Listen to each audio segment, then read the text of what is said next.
Makasih Bapak Ibu sekalian, teman-teman Porhati Sulawesi Tenggara.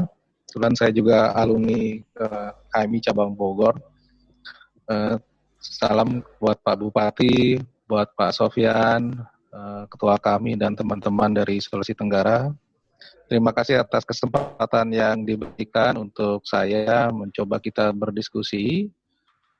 Menarik temanya bagaimana sebenarnya ekonomi era pandemi gitu, karena memang kalau setelah pandemi saya kira kita belum selesai, makanya kita baru tahap new normal, artinya tahap adjustment dari kondisi pandemi menuju normal, dan tentu saja masih banyak PR yang perlu kita lakukan. Nah, kalau paparan saya dibagi dalam beberapa segmen, lanjut ya. Yang pertama adalah bagaimana kita memahami new normal, lanjut slide berikutnya. Yang kedua, bagaimana review kondisi perekonomian terakhir, kemudian kebijakan fiskal COVID 2019 dan skenario pemulihan ekonomi dan tantangan ke depan. Nah, situasi new normal hari ini kalau kita lihat dari dimensi kesehatan, lanjut ya. Nah, kalau kita lihat, kalau trennya kasus kita itu sudah luar biasa besar sekali, total hampir mungkin lebih dari 26.000 kasus dengan meninggal hampir 1.600. Nah, problemnya adalah kasus-kasus baru yang muncul hari ini masih relatif tinggi. Jadi pernah pada pertengahan Mei yang lalu kita pernah mencapai hampir 1.000, dan pernah juga turun lagi mendekati 400 dan sekarang 700. Jadi kemarin sempat ada bahwa apakah kita siap memasuki new normal. Kalau kita lihat dengan tren kasus ini, maka sebenarnya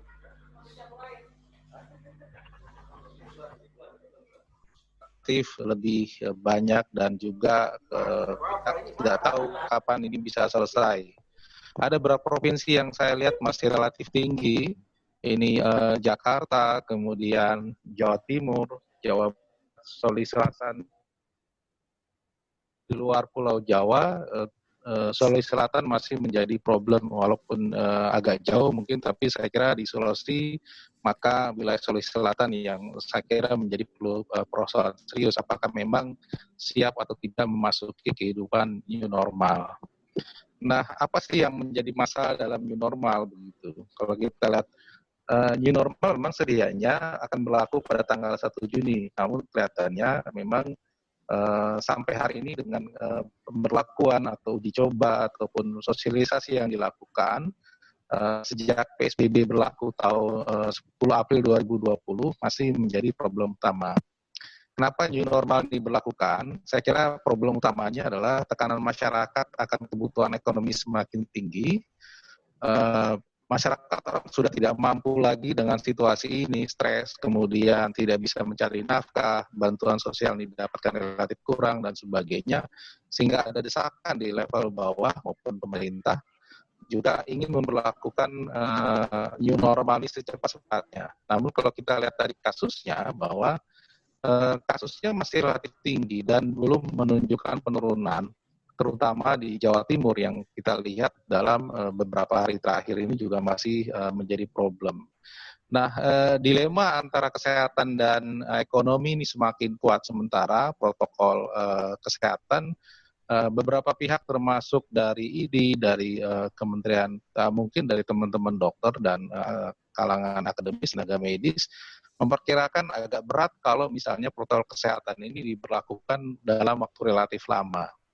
Nah, di sisi lain, pemerintah juga dengan skenario anggaran yang terjadi sebenarnya tidak punya anggaran yang cukup memadai kalau misalnya dampak pandemi ini cukup berkepanjangan. Jadi, debat new normal ini merupakan yang debat luar biasa karena syaratnya trennya harusnya tren kasusnya menurun. Yang kedua, kesiapan daripada rumah sakit, pemerintah maupun swasta, mereka harus menyediakan kalau ada terjadi lonjakan kasus. Yang ketiga adalah kesehatan masyarakat, protokolnya benar-benar diberikan. Nah, kalau kita lihat ini kurva yang sudah seringkali disampaikan banyak pihak, teori yang sudah berkembang, kalau kita lihat dari ini ya, Guru Icas ya, bagaimana kita memflattening kurva pandemi dan resesi. Kalau kita lihat grafiknya sebelah kiri, maka Kalau misalnya tanpa ada upaya kesehatan, maka kasusnya akan jauh lebih tinggi dari yang diperkirakan. Kita lihat yang berwarna merah sebelah kiri.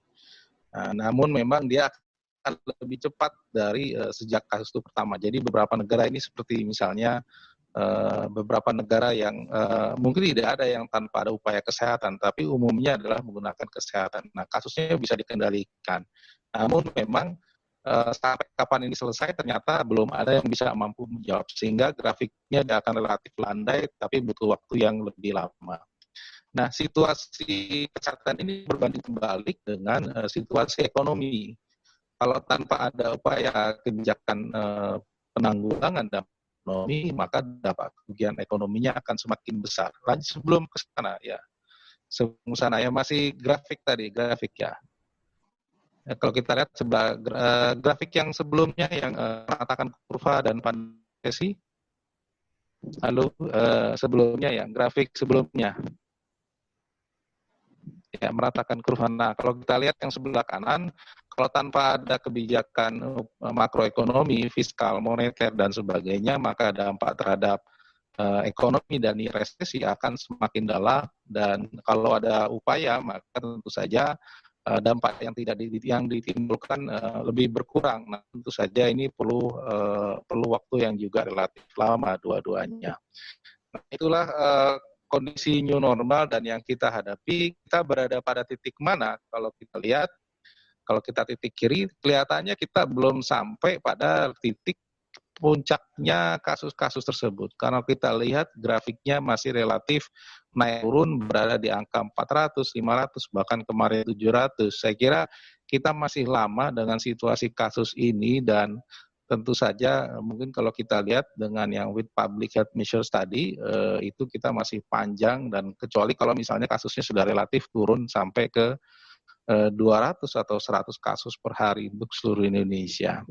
Nah, apa dampaknya bagi ekonomi? Kita lihat, lanjut ke slide berikutnya.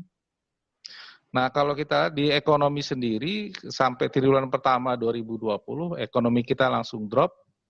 Itu pertumbuhan ekonomi kita yang biasanya triwulan pertama 2019 5,07, 2020 hanya 2,97, jadi hampir separuhnya. Jadi ini luar biasa, padahal baru sebulan, tetapi sudah langsung berdampak kepada ekonomi kita, dan tentu saja ini di luar perkiraan pemerintah yang triwulan pertama 2020 perkirakan sekitar 4%, ternyata meleset jauh 2,97. Jadi perubahan ini tentu saja disebabkan oleh beberapa hal. Kalau kita lihat bedah lagi, lanjut ke slide berikutnya. Ya, ke slide berikutnya. Ya, dari sisi supply, dari sektoral, banyak sektor-sektor yang luar biasa turun, mungkin hanya mulai dari industri, perdagangan, pertanian, konstruksi, pertambangan, transportasi, administrasi pemerintahan, akomodasi, makan minum, hotel dan restoran ya, termasuk pengadaan listrik, gas, dan pengadaan air, itu pertumbuhannya di bawah rata-rata pertumbuhan nasional. Nah, semuanya 3 sektor yang kelihatannya masih besar, yaitu jasa keuangan, asuransi, kemudian informasi dan komunikasi, serta jasa kesehatan. Jadi yang tidak terganggu oleh PSBB, tidak terganggu dengan social distancing, physical distancing, itu masih bisa berjalan normal. Sementara sektor-sektor ekonomi seperti industri, perdagangan, pertanian, itu sangat drop sekali. Apalagi bagi daerah ya, seperti mungkin Sulawesi Tenggara, kalau kita secara nasional aja pertumbuhannya 0,02. Saya kira memang pada saat sekarang misalnya yang di tengah situasi demand untuk produk pertanian turun, itu pas saat yang sama lagi, sebentar lagi di April kemarin itu musim panen. Jadi Maret April musim panen, sehingga harga jatuh, permintaan turun. Akhirnya sebagian besar dari sektor pertanian ini justru paling rendah dibandingkan sektor-sektor lainnya. Ini yang kemungkinan menjadi dasar kemarin Presiden mengeluarkan satu kebijakan untuk tambahan insentif bagi petani maupun nelayan begitu. Nah, ini yang saya kira dilihat dari sisi supply. Nah, bagaimana sisi demand-nya begitu dari ekonomi kita? Kenapa kita anjlok begitu? Kalau kita lihat dari lanjut slide berikutnya, anjloknya kita itu dari struktur ekonomi kita yang paling mendasar, ya ini konsumsi rumah tangga yang porsinya 58,14. Itu yang biasanya 502 di tahun triwulan pertama 2019, ini hanya separuh, sekitar 2,84. Hal yang sama juga dengan investasi atau PMTB itu yang biasanya 5%, sekarang hanya 1,7. Ekspor juga sama, konsumsi pemerintah juga sama, bahkan konsumsi luar negeri untuk PRT itu minus 4,91 termasuk juga impor. Jadi ini menunjukkan bahwa memang baru triwulan pertama kita ke-hit mulai Februari Maret sudah sampai turun drastis. Jadi wajar kalau misalnya termasuk lembaga kami sepanjang tahun 2020 kita masuk ke skenario paling berat. Jadi pertumbuhan ekonominya itu akan minus begitu secara totali. Terutama nanti kedampak di triwulan kedua maupun triwulan 3 2020. Nah, karena itu kita melihat, lanjut slide berikutnya, pemerintah mengeluarkan satu stimulus fiskal yang kalau kita lihat itu di seri 3 kali stimulus fiskal ya. Pertama itu bulan Maret, kedua itu bulan April, dan terakhir ini di bulan Mei ini totali.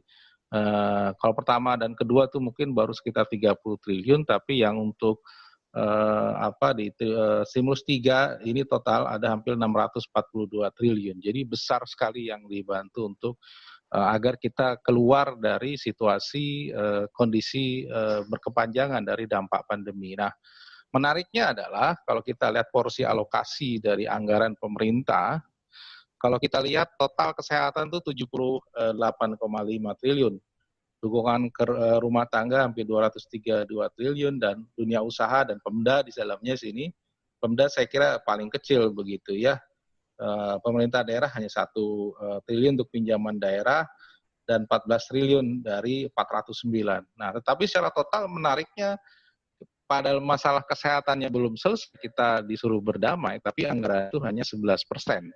Sementara 89% untuk ekonomi. Nah, ini yang menurut saya, kapan kita bisa mengakhiri pandemi kalau skenario anggaran kita ternyata tidak berimbang. Paling tidak ya tidak mencapai seperempatnya, bahkan hanya 1:9. Menurut saya ketidakadilan ini yang menyebabkan kenapa pandemi kita itu masih punya waktu yang relatif panjang begitu.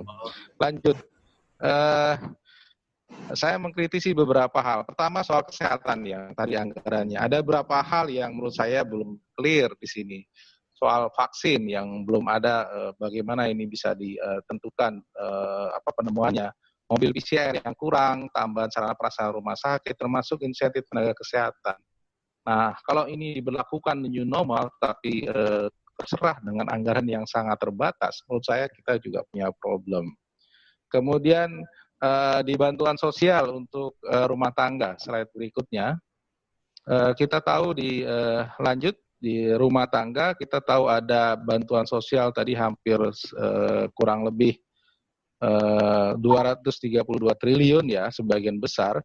Kita punya problem mungkin juga di daerah sangat bermasalah nih. Basis data untuk bantuan sosial itu tahun 2015, dan pemerintah pusat meminta daerah untuk melakukan updating. Tetapi masalahnya tidak semua daerah melakukan updating data, dan ini menjadi problem di lapangan. Bagaimana ketepatan sasaran, bagaimana sasaran baru diakomodasi, termasuk jumlah bantuan yang relatif kecil dari kebutuhan, dan juga ada problem kita hadapi saat ini, komunikasi antara pusat dan daerah yang menurut saya problem tidak terbangun dengan rapi. Kalau kita lihat, jangankan DKI Jakarta yang menurut saya tiap hari sering kali ribut dengan pemerintah pusat, tapi juga daerah lain, saya kira situasinya sama, karena mungkin problemnya juga mungkin relatif sama begitu. Nah, itu untuk bantuan sosial rumah tangga. Nah, kemudian untuk program pemulihan ekonomi, lanjut.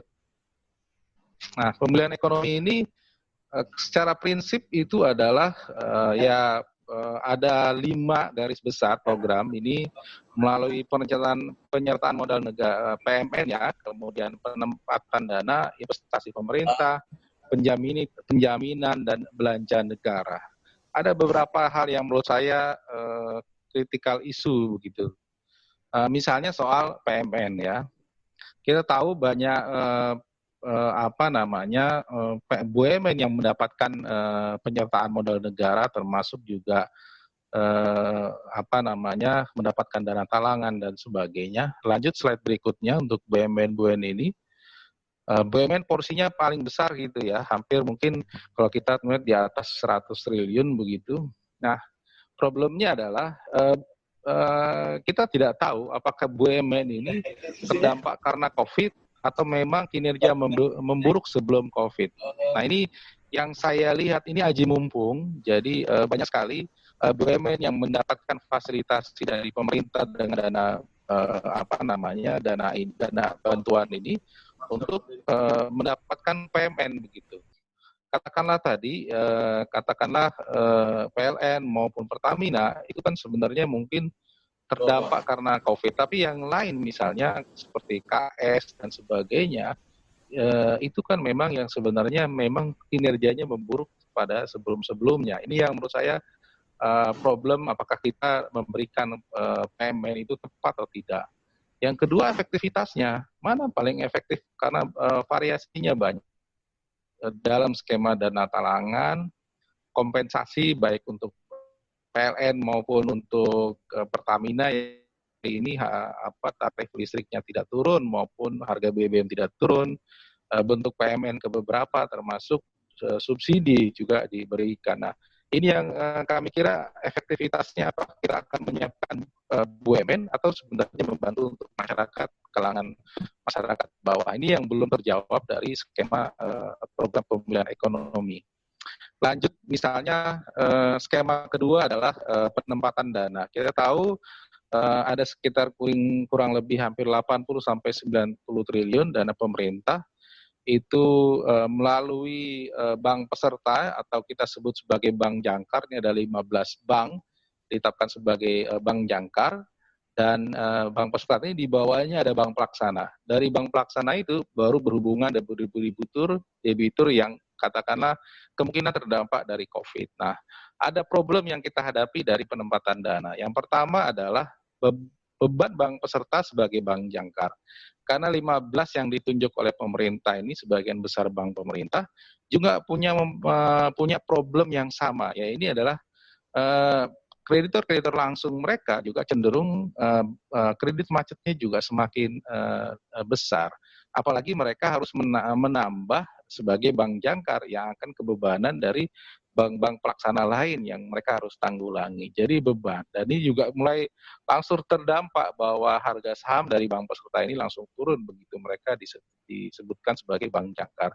Yang isu kedua juga berkaitan moral hazard antara bank pelaksana dan bank peserta yang katakanlah yang tadinya resikonya itu adalah di bank pelaksana itu bisa menggeser resiko ke bank peserta. Artinya kalau tadi resiko kredit macetnya ada di bank pelaksana, maka akan dipindahkan ke bank peserta begitu. Nah, ini juga bisa menjadi katakanlah bisa terjadi moral hazard istilahnya ya, bisa saja main mata begitu antara bank pelaksana dan bank peserta bagi kreditur-kreditur besar yang punya resiko tinggi dan akhirnya bisa mendapatkan bantuan suntikan restrukturisasi kredit maupun bantuan permodalan. Nah, ini yang sangat mungkin perlu diawasi oleh berbagai pihak tentunya dengan transparansi data dan informasi yang memadai. Nah, ini isu-isu mengenai penempatan dana. Kemudian yang kedua masalah penjaminan misalnya. Penjaminan saya lihat memang yang paling penting adalah tingginya risiko kemacetan kredit bank. Nah, ini juga dihadapi bagaimana bank pelaksana ini akan menghadapi situasi yang tidak mudah karena meskipun ada penjaminan tetapi risiko lainnya kredit macet makin banyak. Kemudian juga penurunan aset produktif karena ya ada agunan dan sebagainya pada saat sebelum COVID itu masih nilainya katakanlah 100%, tapi sekarang ini umumnya adalah sudah turun. Nah, ini pada itu akan dijadikan jaminan. Ini yang menurut saya agak problem. Yang kedua adalah jangkauan UMKM yang menjadi prioritas. Nah, saya kira memang kalau misalnya sekarang yang UMKM yang terjangkau itu katakanlah baru sekitar 11% dengan bank, sementara sisanya tidak dengan bank. Nah, ini yang menurut saya menjadi problem ketika memang jaminan ini hanya dinikmati oleh sebagian kecil daripada UMKM kita begitu. Nah, lanjut ke isu misalnya subsidi bunga UMKM pemerintah memberikan. ke hampir 34,15 triliun. Ada sekitar 60,6 juta rekening. Ada 3 isu yang menurut saya penting. Kalau kita lihat BPS 2018, 93,45% UMKM tidak berbadan hukum. Nah, padahal salah satu syarat untuk ini ya banyak yang katakanlah tercatat paling tidak punya bentuk CV hukum dan sebagainya. Nah, kami khawatir dengan anggaran sebesar itu tidak bisa menjangkau seluruh UMK termasuk yang ada di daerah begitu. Dan bahkan 88,3% UMK tidak terakses ke layanan perbankan. Jadi memang bantuan yang diberikan pemerintah tidak bisa mendorong, tidak bisa menjadi daya ungkit untuk UMKM bisa back atau kembali kepada situasi sebelum COVID. Ini problem. Bahkan yang kami khawatir adalah dari 60,66 juta rekening itu double counting penerima bantuan subsidi bunga begitu. Karena satu UMKM juga katakanlah dia punya berbagai nomor rekening. Yang ini juga penting untuk menjadi catatan penting. Nah, itu untuk UMKM. Nah, selanjutnya adalah mengenai belanja negara. Kalau kita lihat belanja negara yang diberikan untuk COVID ini banyak sekali, mulai tadi konsumsi ya, dukungan pajak, subsidi bunga, dan sebagainya. Nah, bagaimana kita bisa memprioritaskan dan melihat prioritas belanja. Seperti juga mereka ada tambahan pariwisata, perumahan, cadangan stimulus fiskal, dan lainnya. Ini yang tidak terkontrol dengan baik dengan adanya Perpu 1/2020 yang kemarin diundangkan. Karena tidak ada lagi diskusi dengan banyak pihak termasuk DPR maupun pihak-pihak non-pemerintah dan sangat terbatas waktunya dan sudah langsung dialokasikan. Dan ini saya khawatir bahwa ini tidak gayung bersambut dengan kebutuhan daripada dunia usaha maupun masyarakat. Situasi kedua tentu saja dari konsekuensi belanja negara yang bengkak, dan ini mungkin terjadi di banyak negara, defisit anggaran itu membengkak menjadi 6,3%, biasanya kita batas maksimalnya hanya 3% dengan undang-undang dari Perpu 1/2020, maka dilebarkan sehingga 6,3% terhadap PDB. Konsekuensinya, ya rasio utang terhadap PDB kita meningkat, dan tentu saja pada saat yang mendatang, kita harus membayar bunga dan pokok utang itu akan jauh lebih besar dan menurut saya ini situasi yang sulit harus diambil. Namun demikian yang saat ini menjadi problem adalah soal kekeringan likuiditas. Jadi cash daripada keuangan negara juga menjadi problem karena di situasi sekarang pajak cenderung turun, sementara perbankan saat ini menahan untuk melakukan pembelian SBN di pasar primer dan akhirnya Bank Indonesia diminta untuk cetak uang ya, bukan cetak utang. Jadi cetak uang di pasar primer SBN yang menurut banyak pihak mengatakan ini satu hal yang tidak lazim dilakukan dan tentu saja ini menjadi problem seriusan bagi independensi bank sentral maupun kos yang harus ditanggung BI jauh lebih besar karena akan mengganggu daripada kinerja BI dari sisi keuangan Bank Indonesia. Nah, itu mengenai belanja negara. Nah, situasi itu tentu saja menurut saya menjadi hal yang sangat serius ketika kita bicara skenario pemulihan ekonomi ke depan. Karena memang bagaimanapun meskipun kami melihat bahwa kesehatan menjadi prioritas, tetapi bicara perekonomian ya mau nggak mau harus dilakukan begitu. Namun demikian memang ada kapan kita harus mulai dan kapan kita harus melihat kemungkinan yang akan terjadi.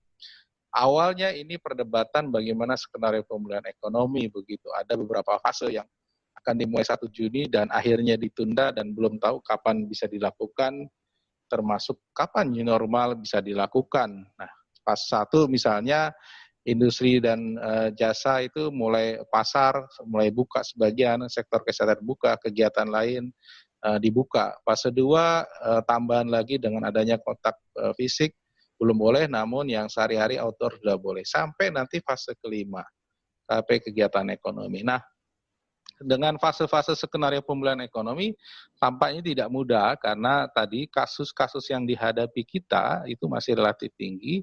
Kedua, tidak ada jaminan bahwa protokol kesehatan itu bisa dipenuhi dengan situasi kondisi kesadaran masyarakat kita yang seperti ini. Plus nanti adalah bagaimana katakanlah pemerintah termasuk pemerintah daerah merespon kalau misalnya ada terjadi peningkatan kasus-kasus yang akan terjadi di masing-masing daerah. Ini yang menurut saya penting begitu. Nah, bagaimana skenario yang secara teori bisa dilakukan dengan situasi seperti ini gitu. Nah, kalau kita lihat nih paling optimis ya, ini teori memang perlu harus dihitung realnya. Nah, kalau kita lihat yang paling kiri itu the Z dan the V, jadi kurva Z-nya dan kurva V-nya. Kalau kurva Z ini yang paling kiri kalau kita lihat, kalau misalnya ekonomi mengalami penurunan selama pandemi, tetapi bangkit kembali di atas level yang seharusnya, jadi lebih tinggi. Kalau kita misalnya pertumbuhan ekonomi bisa drop negatif, maka kemungkinan di periode berikutnya bisa tumbuh di atas jauh 5%, tapi akan normal kembali. Nah, karena ini terjadi karena ada ledakan permintaan, ada ledakan dari sisi demand dari masyarakat dan sebagainya sebelah kiri, dan juga supply kerja keras terus. Nah, dalam hal ini misalnya mall, restoran, tempat wisata yang sebelumnya sepi tahu-tahu dibuka dan ini hanya tertunda dan dikoreksi hanya sebentar. Akhirnya ada ledakan, akhirnya pertumbuhan ekonomi kita cepat. Nah, itu kalau kita baca di skenario ekonomi kalau ini terjadi di Z gitu. Nah, apakah realitasnya begitu? Nah, ini yang kita kilat. Ini sejauh mana nanti kita lihat skenario-nya di pemerintah. Nah, kalau yang kedua adalah kurva V. Nah, kurva V ini ya kayak kita lihat kurvanya kayak kurva logo Nike begitu ya, merek sepatu. Ekonomi mulai bangkit kembali tajam ya, tapi pembatasan dicabut, PSBB dicabut perlahan dan kegiatan ekonomi meningkat itu. Namun memang di satu sisi konsumen, kelompok bisnis, pemerintah, termasuk pemerintah daerah dan lokal ya, itu ragu-ragu mau belanja dan sebagainya. Jadi dan butuh waktu lama untuk ekonomi kembali ke ke jalur pertumbuhannya. Ini yang di kurva V-nya. Ini yang bisa saja ini terjadi kalau kita lihat bahwa kita sebenarnya agak kurva V tapi butuh waktu begitu. Nah, ini yang skenario kedua. Yang ketiga misalnya lanjut ke kalau misalnya kita melihat di kurva U ya lanjut. Nah, kurva U ini efek pandemi dampaknya agak cukup lama dan sampai jarak sosial dan sebagainya agak lebih lama dan pertumbuhan ekonomi atau perkembangan ekonomi ini perlahan-lahan. Kalau Pak JK katakanlah 3 tahun saya kira agak relatif lama begitu, mungkin saja gitu. Ini adalah teorinya begitu, jadi apa yang disampaikan Pak JK bisa 3 tahun bisa saja terjadi karena memang agak lama masyarakat nih. Ini karena memang permintaan itu lambat, produksi turun dan sebagainya, dan akhirnya PDB itu atau produk domestik rendah ini tetap rendah untuk sementara waktu ini karena mungkin sebagian protokol kesehatannya masih berjalan, kemudian protokol fisiknya masih berjalan. Nah, akhirnya lama kelamaan tumbuh begitu. Nah, yang kurva tadi naik saya kira sudah dijelaskan itu yang kalau kurva tadi yang V itu yang sebelumnya itu karena ada yang naik itu intinya adalah kita akan kembali tapi ada pembatasan dan ekonomi mulai bangkit begitu. Nah, kemudian yang agak berat itu kalau misalnya ini akan terjadi di kita kalau katakanlah kurva W. Kurva W ini katakanlah kita mulai nih PSBB dicabut, kemudian new normal berlaku begitu. Terus tahu-tahu ada lonjakan kasus besar lagi. Akhirnya dampak ekonomi ke putaran kedua dan sebagainya. Ini mungkin saja misalnya karena ada vaksin belum ditentukan, masyarakat juga abai cenderung, terus jarak sosial menghalangi bisnis, konsumsi masih bertahan. Akhirnya ada kasus muncul lagi, akhirnya ekonomi turun lagi. Sebelum dia normal balik lagi. Nah, ini yang akan terjadi kalau misalnya katakanlah memang di kurva W ini bisa saja terjadi kalau kita naik turun seperti itu, tidak konsisten. Dan ini karena memang kasus kesehatannya kita masih belum bisa jaga, dan itu yang bahaya sekali. Yang paling bahaya kalau misalnya kita masuki situasi terburuk daripada kurva L. Nah, ini yang menurut saya agak berbahaya kalau misalnya ternyata kita memang dari efek daripada pandemi ini permanen terhadap produk domestik bruto, terhadap ekonomi kita begitu. Misalnya saja indikatornya tidak ada lagi orang yang mau investasi karena kita masih beresiko kesehatannya tinggi. Siapa investor mau masuk dengan situasi lingkungan katakanlah satu daerahnya pandemi tidak bisa berhasil. Kemudian juga bahan baku tidak bisa masuk, kemudian perusahaan banyak tutup dan tidak balik lagi. Dan ini akhirnya mengalami... Mohon maaf, Pak Thohir, mungkin agak dipersingkat waktunya. Oke, siap. Ya. Saya bentar lagi ke bagian akhir. Nah, ini menyebabkan memang akhirnya ekonomi itu sulit kembali ke seperti semula. Nah, di bagian akhir, saya melihat dengan situasi pemulihan ini, ya ada 4 hal yang menurut saya menjadi tantangan, menjadi pekerjaan rumah kita. Gitu. Yang pertama adalah bagaimana kita mempertahankan rumah tangga untuk bisa berkonsumsi secara positif. Dan ini sangat tergantung dari kemampuan dan kemauan. Sehingga kalau konsumsi rumah tangga bisa berjalan dan bisa efektif, maka paling tidak dari separuh ekonomi kita masih berjalan. Dan paling tidak di sini adalah bantuan sosial menjadi sangat yang penting untuk dipertahankan bahkan ditingkatkan. Yang kedua adalah kita perlu menyeimbangkan keuangan pemerintah pusat dan daerah untuk belanja kesehatan dan pemulihan ekonomi. Pusat daerahnya seimbang, yang kedua antara kesehatan dan ekonomi juga harus seimbang. Jadi nggak bisa bicara bahwa anggaran pusat besar dan tadi yang disebutkan, tapi tidak ada yang berimplikasi ke daerahnya kecil sekali. Misalnya BUMN tadi besar, UMKM dan sebagainya, tapi hanya mengumpul di satu region tertentu. Yang kedua tentu saja anggaran kesehatannya ya harus ditingkatkan, tidak bisa kalau hanya katakanlah 11%, sangat irasional kalau kita hanya mempertimbangkan ekonomi semata. Yang ketiga adalah yang perlu kita tantangannya adalah bagaimana kelompok bisnis dan investasi ini bisa muncul kembali di tengah situasi ini, dan ini dampak dari kemerosotan bisnis dan investasi yang harus diantisipasi oleh semua pihak. Misalnya apakah memang pemerintah pusat plus daerah juga harus memikirkan selain insentif pajak, insentif apa lagi yang dipenuhi oleh bisnis dan investasi.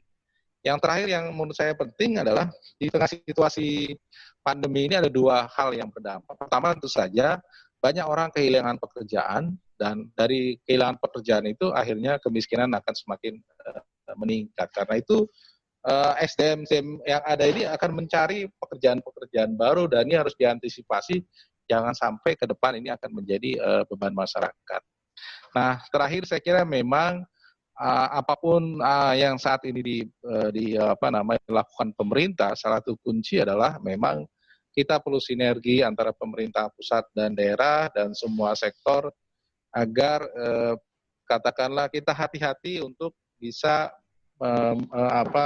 mengeliminir dari masalah kesehatannya dulu sambil kita berjalan memperbaiki ekonomi tahap demi tahap agar tadi kita tidak sampai pada kurva W atau L, tapi kita bisa paling tidak ke kurva V ataupun kurva naik tadi yang paling tidak kita bisa kembali lagi ke seperti semula. Saya kira itu, Kanda, terima kasih atas waktu dan tempatnya. Terima kasih. Assalamualaikum warahmatullahi wabarakatuh.